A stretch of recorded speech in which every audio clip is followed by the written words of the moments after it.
Të nderuar shikues dhe dëgjues, përshëndetje, mirë se takohemi edhe këtë të premtë në Z Podcast, emisioni javor mundsuar nga Bashkia Islame e Kosovës. Sonte do të flasim për një temë interesante. Do flasim për biodiversitetin, bioshumëllojshmërinë. Dhe me ne në studio Arjan Mavriqi, i cili ti dëshiroj mirëseardhje. Arjan, mirëseardhje. Mirë, faleminderit për ftesën. Faleminderit juve që keni marrë rrugë gjatë, ndoshta kilometra të shumta për të bërë pjesë e emisionit Z Podcast. Kënaqësi gjithmonë. Na trego që sa kohë merresh me këtë aktivitet?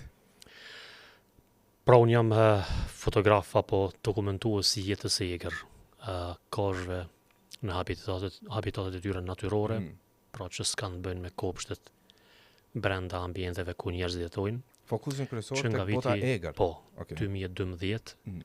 Në fakt e kam pasë ëndër si fëmijë që të kem një dokumentar që flet për kafshët e egra. Çka lidhe me natyrën?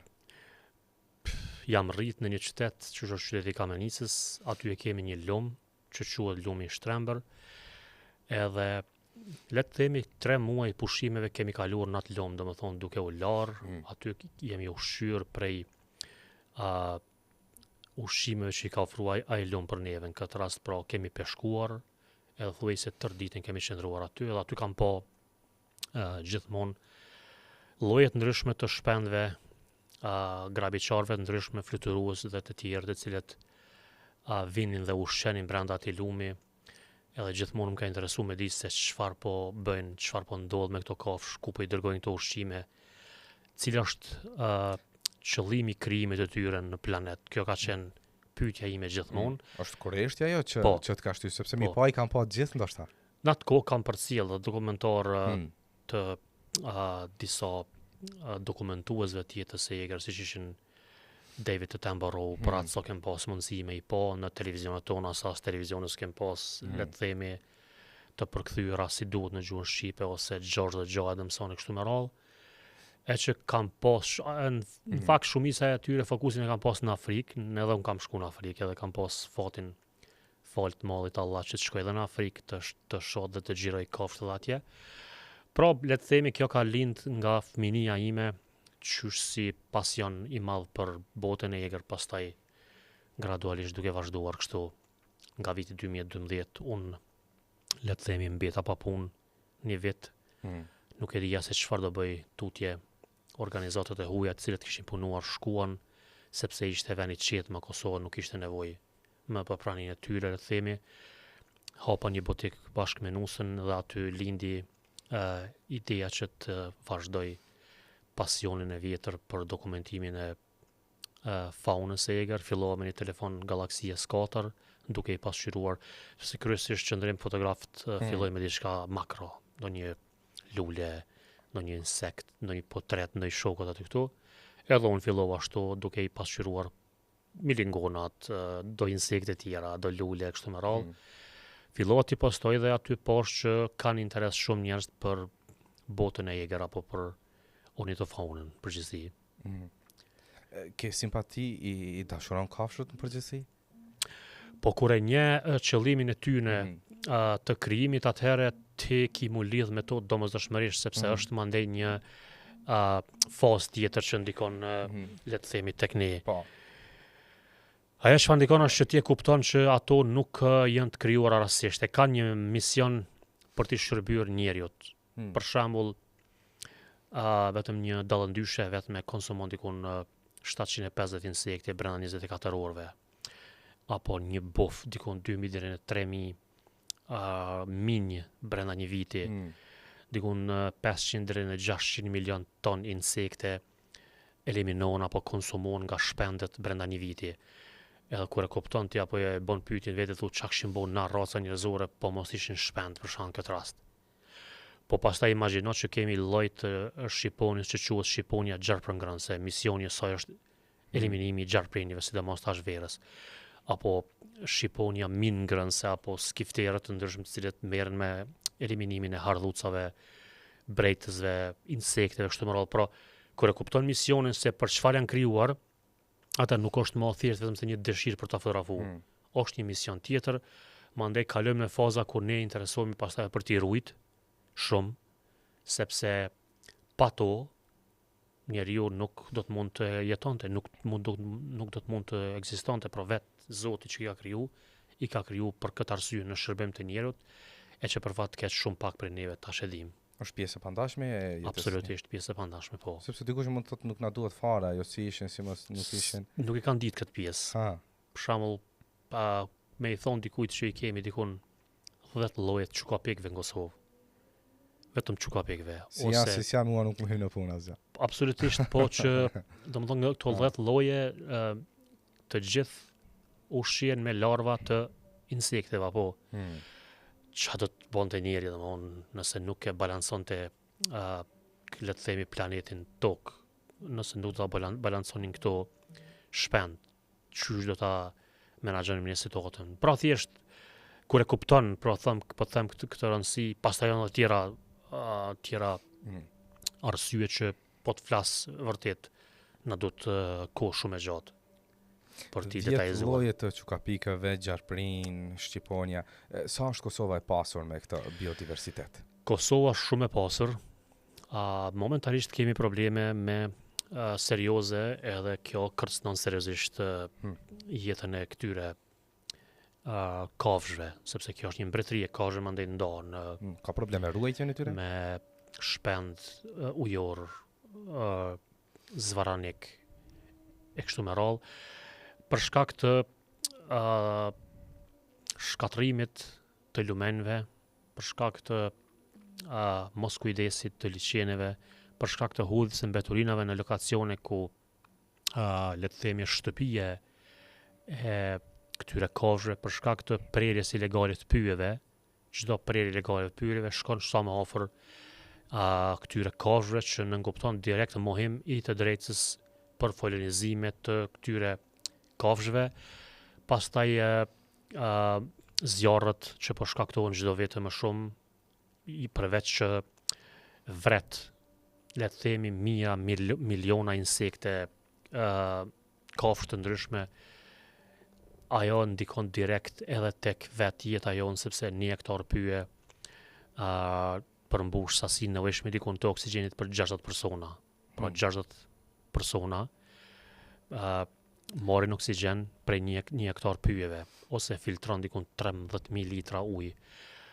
Po kur e merr për filtrimin e pluhurit, atëherë dikun 60 ton pluhur. Pra imagjinoni se sa rrezikshme është, se sa kërcënojmë ne vetë jetrat tona me këto akte kriminale barbare, themi, duke mos u kujdesur për pyjet, lument e kështu me radhë. Lërë më pastaj për faunën.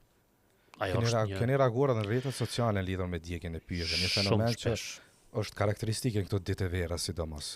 Shumë shpesh kam reaguar se në 99.9% e rasteve fajtori është faktori njeri. Pra ne vetë shkaktojmë të zjarre për arsye. Qëllimshme. Po, absolutisht. S'ka mundësi ndryshe. Nuk kemi një temperatura, le të themi, mbi 50 gradë që të shkaktonte një shkëndije vogël apo çfarë di unë. Këto janë të qëllimshme, domosdoshmë shumica prej tyre vetë thonë zyrtar të lartë të zjarfikësve, komandant të cilët kemi pasur takime me ta dhe ju kemi ndihmuar në disa raste bile në shurjen e zjarreve, edhe ata tregojnë që pra s'ka logjik ndryshe, domthon këto bëhen në shumicën e rasteve, po them 99% e rasteve i shkakton për fat keq faktori njeri. Po që arsye të cilat e din, në fakt e din edhe policia, e din edhe le të them çdo divizion i zjarfikës në të gjithë Kosovën e din arsyen. Kjo nuk është pjesë e hemja, është më mirë ata dalin me deklarata zyrtare dhe tregojnë se ka arsye, pra pse arsye që nuk arsyetohen. Pra sepse pa justifikuar asnjëherë, kështu që po është pjesë e tyre që të hulumtojnë dhe të arrestojnë personat përgjegjës dhe t'i dërgojnë në mbajtje për aq sa meritojnë, sepse përndryshe ata shkaktojnë probleme të pariparueshme nganjëherë tek vetë komoditeti i jetës tonë. Pra nuk është kjo një tallje, është një gjë shumë serioze. Te kjo pjesa sensibilizimit, sa zjarrvënsi, sa duhet të jetë i vetëdijshëm se çka shkakton. Po derisa nuk ka xhoba, derisa nuk ka dënime, derisa nuk i sheh shumicën prej tyre në burgje, me tukë marr dënime serioze, jo hajgare. Atëherë këta nuk dojnë as më vetëdisu, sepse vetë kjo intervistë është vetëdisim, domthonë kjo ka mu transmetua, po. Edhe dikush ka më dëgju, në momentin që i dëgjon këto shifra që i thashune, duhet automatikisht me marrë seriozisht këtë farë pune, sepse e kupton që domethënë shkatrimet ku kanë shumë serioze, të cilat po ndikojnë kanë atë vetë jeta jonë. Atëherë çysh e çon ti veten vetvrasje, me çfarë men? Domethënë nëse ti e kupton që zjarrat gjithandej, mos kujdesja për lument, shkatrimi i tyre, degradimi, hudhja me turinave, ndikon tek ne direkt. Sepse në ato plastike janë masë disa nanoplastike të cilit ne i thithin nëpërmjet arit, atëherë çfarë shkaktohet në organizmin ton? Patjetër se ka materie kancerogjene aty dhe ne nuk kem nga të shkojmë. Mos flas arsye tjera se sa kafsh vriten mizorisht edhe pa vedi e dëgjorat nga hudhja me turinave edhe në detra, jo vetëm se në lumen, por gjithandej planeti Tokë. Po këto natyrisht përfshihet edhe Kosova. Shkatrimi bëhet edhe nëpërmjet shkatrimit të pemëve. Sa është e rrezikshme. Kjo në përgjithësi në drujve, po. Të gjitha ato e kanë një rol, sepse nga ato pemë ushqehen shumë kafsh. Përveç që kafsh ushqehen edhe insekte, nëse nuk ka pemë për me çka do të ushqenin, le të themi, e ke pas sa krimbat i gjejmë brenda tyre pemëve. Por më kjo është një zinxhir që secili e ka aty vendin e vet për të jetuar. Pra gjithçka lidhet prapë se prapë kthehemi ne çka të shkatrojmë prapë i bëjmë më shumë ti dom vetvetes. Pra dhe me pemë patjetër, çdo lis në këtë dynjë, çdo lis, çdo deg, çdo fletë vetëm e ka një rol në planetin Tokë dhe jo rastisht mos të hyjë në profesionin e imamëve. Domethënë është në dijenin e Allahut edhe një fletë e pemëve që bien në Tokë. Pero krejt kjo lidhet që krijimtaria e të Mallit Zot ka qëllim edhe tek çdo kafsh, deri tek më e vogla e mundshme që mund shihet edhe me mikroskop. Por ajo ka një rol. Arjan, sa janë të dokumentuara? Je zakonisht një pjesë të madhe në teren. Sa jemi të njohur ne, dikush që nuk është në pjesë aktive me këtë botën e shtazëve. Për qenë realist qëndrim, përpara nuk ka pas shumë pak. Nuk e kanë ditë njerëz për shkak ku thashun e 10 llojet shkapekëve, 3 llojet lelekëve, mbi 5 llojet. Ska pas krijesa të tilla apo njohurim mbi ato? Ka pas, nuk kanë pas. Njerëz të njohurin nuk ka pas interesim ndoshta me i dokumentu. Tash është një situatë tjetër, përveç me ekollë fotografët e tjerë të jetës e egër, të cilët argumentojnë çdo ditë më shumë praninë e llojeve, nënllojeve, specieve, subspecieve të ndryshme të ornitofaunës. Dhe kjo është një plus shumë i madh për ne. Ç'a bëjmë ne është që përveç se kjo mënyrë e vedisimit, po ashtu kam ligjëruar në shumicën e shkollave nëpër Kosovë dhe universiteteve, por po ashtu edhe në shkollat mesme, shkolla fillore, gjithandej pa kompenzim, pra me vullnet, kam shkuar për të ligjëruar, për t'ju treguar këtyre nxënësve, këtyre studentëve për rëndësinë e këtyre kafshëve në ekosisteme, që duhet i ruajmë, që duhet punojmë seriozisht për to, edhe prandaj po është jemi në një stad tjetër ku kem arrit të dokumentojmë bashkë mirë. Unë tash jam autori një dokumentari dhe jam i vetmi në krejt Ballkanin thujse të cilit ka një dokumentar që flas për jetën e egër çdo javë, një herë në javë, dikun afër 20 minutave, që çdo javë pra ka një temë të re, një specie e re, një lokacion i ri, edhe po e ka një destinacion ku mund të dëgjojnë apo të njihen më shumë në lidhje me botën e egër apo jetën e egër, çështë që ti themi. Pra është një punë më e mirë, më efikase po bëhet, sidomos në drejtim të rinjve, sepse është problem dorën zemër me i bind moshën e vjetër, për shembull ju thon gjyëtia legale është një krem që nuk do të bëhet kurrë, nuk do t'i vret në disa kafshë të cilat janë mbrojtura me leç, ata nuk e kuptojnë atë gjuhë. Thonë që kjo prej ardhjes njerit në këtë planet ka ardhur bashkë me gjyëtinë e kështu me radhë, nuk duhen të hyjnë detaje pse nuk lejohet e kështu me radhë, po që po them adresimi është rinia e Kosovës, sepse ata e kapin shumë lehtë informacionin dhe mandej mund ta transmetojnë drejt tek gjeneratat e tyre shumë lehtë. Arjani nuk kufizohet vetëm, nuk e ka fushë operative vetëm Kosovën. Po. E përmendet Afrikën. Ku tjetër ke hulumtuar? Kam qenë në Afrikë, Kenya dhe një pjesë kemi kaluar edhe në Tanzania. Kam qenë në Rumani, Hungari, Greqi, Shqipëri që është vendi joni, edhe po ashtu edhe kam shtetësi edhe të Shqipërisë dhe e kam një farë obligimi edhe ndaj shtetit shqiptar.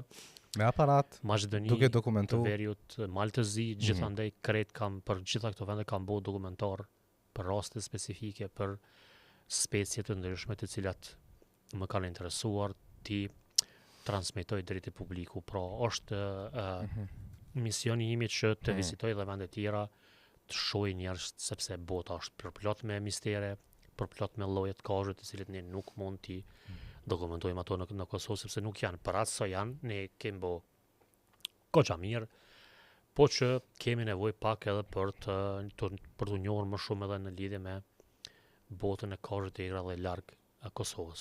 Si e planifikon zakonisht? Për shembull në Afrikë, ke hulumtu përpara, ke dëgjuar për një specie që ke thonë nëse shkoj po përpiqem ta gjej apo ke shku, duhet ke diçka, çka do të gjej unë patjetër që do të kthehem. Tregova që si fëmijë kam pas ëndër. Pra gjithmonë kam këshyr dokumentare, fal zoti tash e kemi këtë kanalin e YouTube-s dhe po mundi me hime, po pra fillimisht futesh se cili prej këtyre lokacione, sepse nuk është vetëm se Kenya, është Namibia, është Tanzania, është ku diun ki plot vende të cilët mundesh me shku edhe me xhiru me fotografu. Më ka interesu fillimisht cilin shtet me zgjedh të Afrikës, pastaj qysh me u financu, se ka gjani kosto. Domethënë do të më gjetë mënyrat e financimit, pra gjithmonë e bën nëpërmjet meshve, kompanive ndryshme sepse shteti nuk financon këto raste, as televizioni ku kisha punuar. Edhe kur ti gjesh ato, mandej kontakton me guida atje sepse nuk mundesh me shku vet. Aty janë rregulla, dush me nënshkru një dokument, dush me vaksionu parafakisht kundër smundjes së malarjes. Edhe pra i merr informacionet e duara para se të shkosh. Të interesojnë shumë çfarë lloj kozhe po do me fotografu, për shembull, nuk ke elefant në Evropë, as nuk ke çita si kofshat toksore më shpejt në planet, as nuk ke leopard, as nuk ke hipopotam, ku diun krokodil e kështu me radhë, pra i ke në Afrikë, në lokacione të ndryshme, edhe ato dëshirojmë ti kemi në arkiven tonë, dhe kam arritur të tirazhoj 3 pjesë dokumentarit shumë të mira, të cilët nga shumë shpejt do dalin edhe në YouTube dhe populli i Kosovës do të ketë një mundësi të ketë pamje të kozhët e egra të Afrikës nga një shqiptar të cilët i sjellon në këtë rast për publikun. Megjithëse Afrika me një klim të veçantë, ka Kosova diçka që nuk e gjejmë ndoshta në vende të tjera? Nëse flet për kafsh, si lloj atëre kemi reçebullin ballkanik, është një kafsh kërcënuar seriozisht për zhdukje, që është tepër i bukur, nga kafshët më unike. Më duket se ditëve të fundit kampanja video që është shfaqur diku. Po, janë disa individ, po janë shumë pak. Mu më ka rënë një herë në kamerën time kurth, vetëm një herë, janë shumë pak, duhet një program i shtetit për mbrojtjen dhe rimëkëmbjen, le të themi, të krejtës o situate për ta risjell reçebullin për riprodhim sa më shumë, për t'i mundësu habitat sigurt, për të mos ta shqetësu në habitatet e tyre, por që po thëmë shumë pak, ndërsa sa i përket klimës të favorshme atëherë, falë zotin e kemi, le të themi, 4 stinit të cilët na mundsojnë, kemi edhe shpend shtektar dhe shtektar, pra i presim edhe kur të kthehen tash, sidomos nga marsi deri në fund të shtatorit, dhe shpend të cilët shtektojnë në kontinentin afrikan, prej tyre kemi edhe shpend të cilët përmenden në libra të shenjtë në Kur'an, siç janë pupëza, kështu me radhë, lloje të ndryshme të lejlekëve, edhe shumë grabiçar fluturues, shumë është një lloj që ka pikut që është shtektar tek ne, i cili kthehet në Mars, po që shtekton deri në kontinentin afrikan, disa prej tyre dhe në kontinentin aziatik. E kështu me radhë. Pra thjesht edhe Kosova është mjaft e pasur, ndërsa sa i përket shpendëve nuk mund të krahasojmë me Afrikë, sepse janë atje dikun vetëm llojet shpendëve 970, vetëm në Kenya, ndërsa në Kosovë dikun le të themi ndoshta 220-230. Pra ke shumë mundësi me po atje përveç shpendëve, ke edhe grabiçar të ndryshëm, zvaranik të ndryshëm, insekte përplot që nuk i sheh këtë dot. Pra nuk krahasohemi, po që edhe ne kemi benefitet e tona në fundit. Ne pasqyrojmë dhe luftojmë me atë sa kemi prezent. A dallon vendi qyteti prej qytetit Kosovës? Viset, zonat? Jo shumë, po që viset dallojnë, për shembull nuk mundesh me thonë që në malit të Rrugovës, në Sharr ke lloje shpendëve sa ke poshtë këtu tek ne në këtë lokacion ku jemi, për shembull në rajonin e Gollakut, njihet si rajoni me më shumti prani të shpendëve për shkak të një shtrirje më të mirë edhe me prani shumë të madhe të pyjeve. Po disa rajone tjera kanë apo pjesë tjetër siç janë Rrugova, Sharri, pjesa e Istogut kanë mundësi më shumë të shohin praninë e Dhisë së Egër, Kaprollit, Ariut të Morëm, Reçebullit Ballkanik. E kështu me radhë, po që tash ona e tjetër e Gollakut, nëse flet për Grabiçarat, ka më shumë prani të Ujkut, Macës së Egër, Dhelprës, Vjedullës e këto tjerat, përveç shpendëve që thash, që janë shumë të pranishme sepse pak lloje shpendëve dëshirojnë lartësinë vitetare mbi 1100 metra, pra kryesisht janë nën 100 metra lartësi mbijetare, apo si kushte më të favorshme për të shumuar, për të jetuar. Prandaj varet nga zona edhe se çfarë lloje të kafshë kemi. Përmendet që gjitha këto hulumtime kërkojnë kostosi apo në fillim që me siguru mjetet, aparatet, të cilat fotografojnë në mallësi. Ka qenë shumë e vështirë dorën zemër. Sepse në mos gatishmërinë e shtetit për të na ndihmuar është shumë e vështirë sepse është qëre. Tu më kuptu që është zhanri më i vështirë në botë, zhanri wildlife. Përveç që është zhanri më i vështirë dhe zhanri më i shtrejtë. Pra janë objektiva që kushtojnë shumë shtrejt, aparata që kushtojnë shumë shtrejt, edhe për t'i blenë ato shumë problem. Unë kam pas një ndihmë të jashtëzakonshme prej Mërgatës.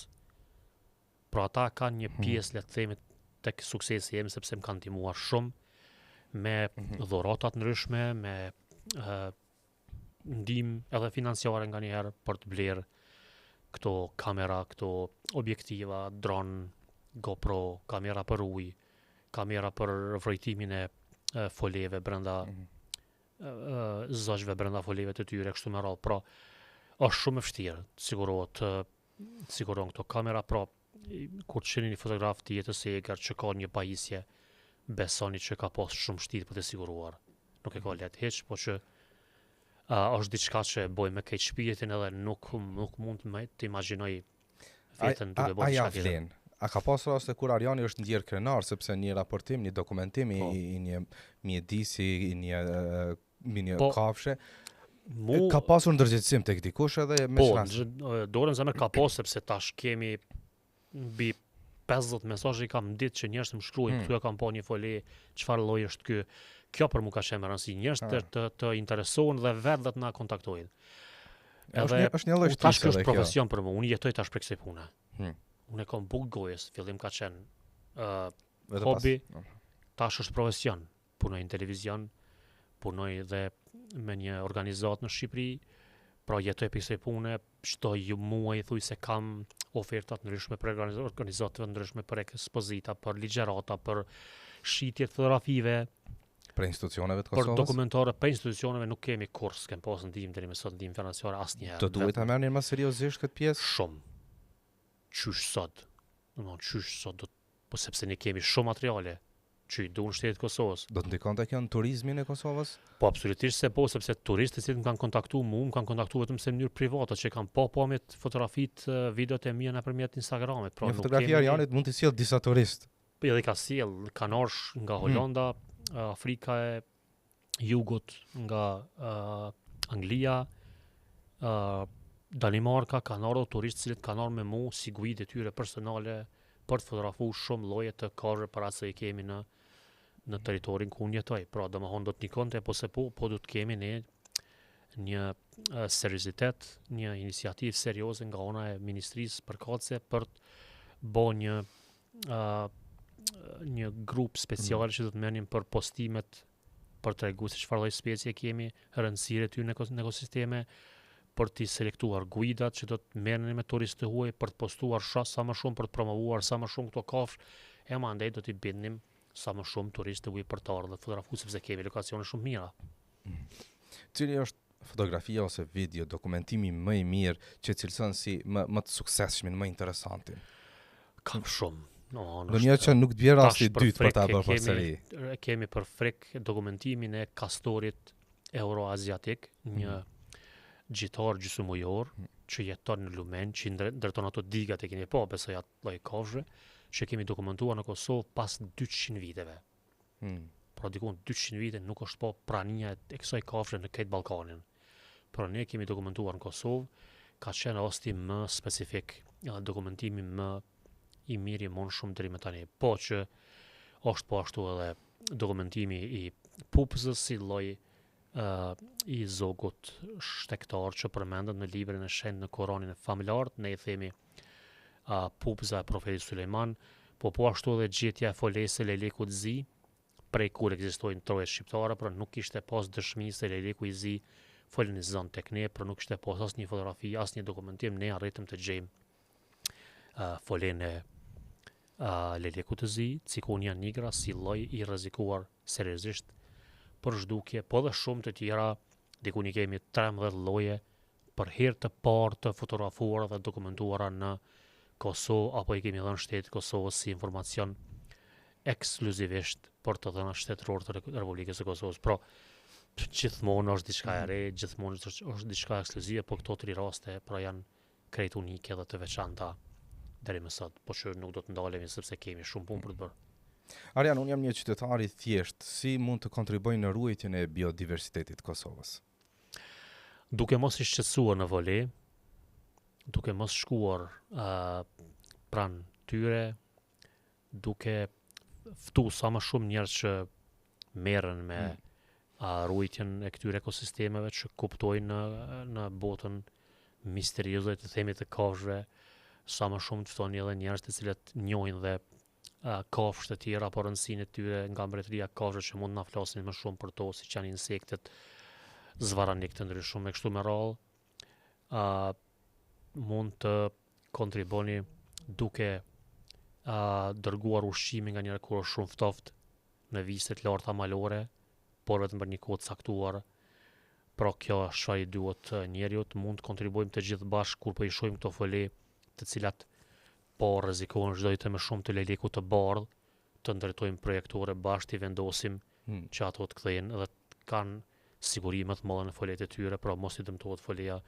Pra ka shumë forma, mund të ndikojmë direkt të mos ndizim zjarre kur njet, sepse vrasim miliona prej tyre, mund të mos hudhim beturina, kështu ndikojmë, t'i ruajmë lument, sa më të pastër, kështu ndikojmë, jo se disa prej tyre janë zhduk thuajse krejt ujor, nuk jeton më brenda këtyre lumenjeve asnjë ujor, pra kjo është çfarë mund të bëjmë ne.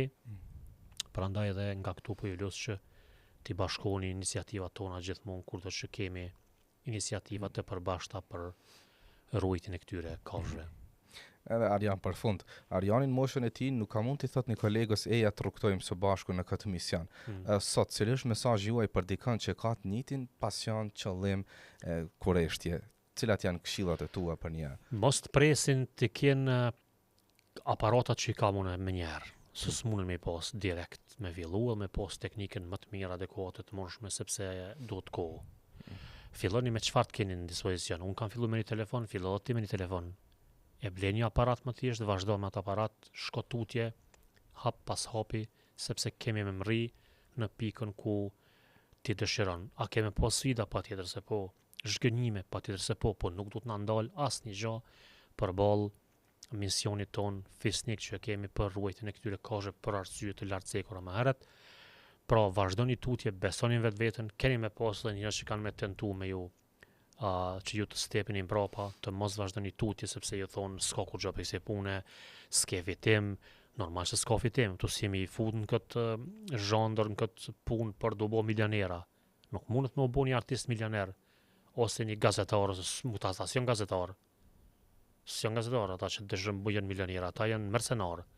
Pra, gazetar, artist kanë për të pru ekskluzivitete, kanë për të pru risi, kanë për të pru gjithmonë informacione, nuk jeti kohë me shiu jetën e lukseve, jo, ki për dalë në terrenet ndryshme malore, ki për sjellë informacione, pra ne kemi për me jetu normalisht një jetë mesme ti populli, pra mos pritni që keni po milionera prej kësaj pune, pritni që keni me jetu me goxha sfida, kemi harxhu dhe parën e fundit ndoshta nga një për ta bler një objektiv, një ku e diun, një GoPro, një aparat çapo di, po që ka me të shërby goxha mirë për dokumentimin e këtyre spesjeve, mandej për ruajtjen e tyre dhe është shumë e rëndësishme të kuptojmë që çdo fillim është i vështirë, por që rrugtimi jon mandej do të zdritet dhe ne për çfarë luftojmë është që lëm një bagazh shumë të rëndësishëm me informacione për gjeneratat që vijnë pas neve, për ta kenë shumë më lehtë në mënyrë që ata të depërtojnë tutje, ndoshta të marrin mandej informacione, fotografi, video, të cilat ne nuk do mund t'i marrim gjatë kohës sa ecim në këtë planet. Arjan, na u relaksuam vetëm duke i dëgju kana i tregon ti këto, imagjino ti si do të ndihesh ka i sheh këto për së gjalli. Me shumë kënaqësi. Faleminderit që ndove gjitha këto me ne. Faleminderit juve për mundësinë gjithmonë. Mendoj qofsh. Dashur miq, është kjo episodi i radhës zë podcast, uroj të keni kaluar çaste të këndshme, me kaq që përmbyllim e deri takimin e radhës, mirëmbëjtje, natën e mirë, selam aleikum.